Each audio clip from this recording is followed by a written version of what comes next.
Born at the end of the Great Depression into a family of migrant workers, Ollie Webb was different from her 13 brothers and sisters. She was often the target of cruel jokes.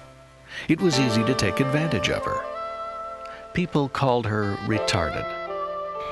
I didn't have no good life when I was a kid. Them to take me out of school, pick cotton. I had got up to 5th grade.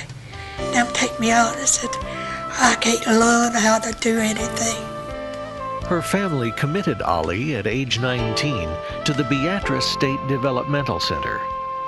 In those days, Beatrice was where people like Ollie were sent when their families couldn't care for them. People at Beatrice were sentenced to life without hope, without freedom, and without meaning. Their crime? Being mentally retarded. But I was on the main building institution.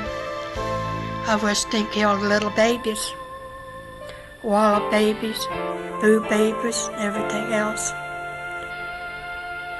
And there's once that I have 2 little kids died in my arms. I take care of them best I know how.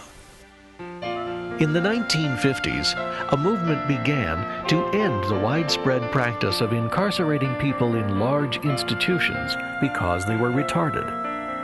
Organizations and agencies were created throughout the United States to develop appropriate residential, educational, and vocational programs for people with disabilities. In Omaha, GOARC, the Greater Omaha Association for Retarded Citizens, was formed.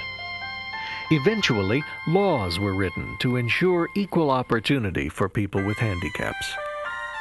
State and local organizations assigned workers to locate people who were being denied basic human rights because of their disabilities. Tom Miller found Ollie Webb. First time I met Ollie was in 1969, and Ollie was working in the basement of a home that had been set up as a nursing home. And I was assigned to work with persons who had been placed out of Beatrice State Developmental Center and had been placed in various locations throughout Omaha.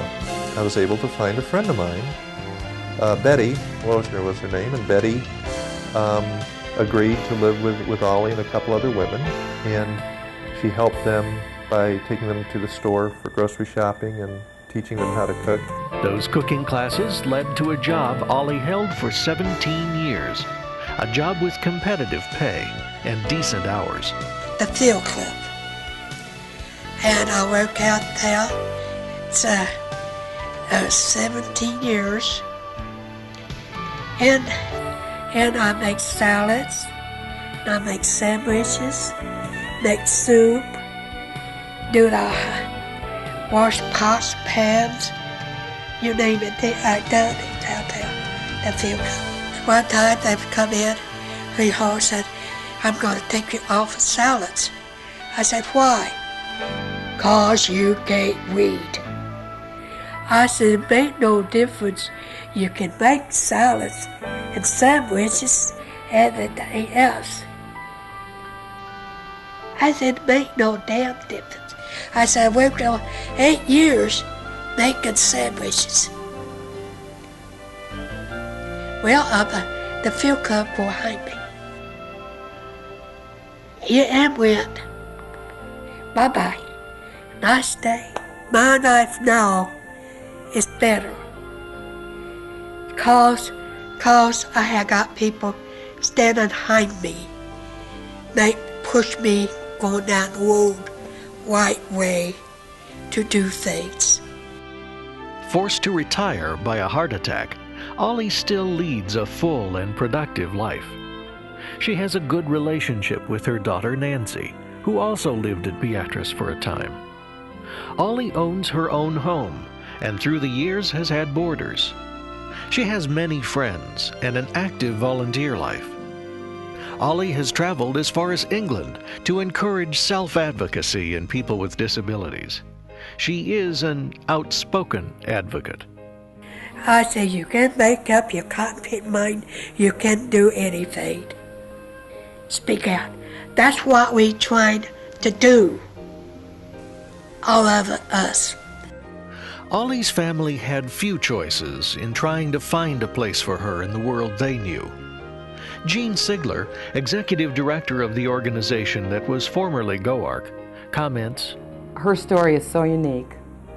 She's made so much out of a life that could have ended in tragedy and ashes, come so far in the community that she lives in from where she began, that she's just the embodiment of our mission and why we're here and what we want to help other people accomplish in their lives.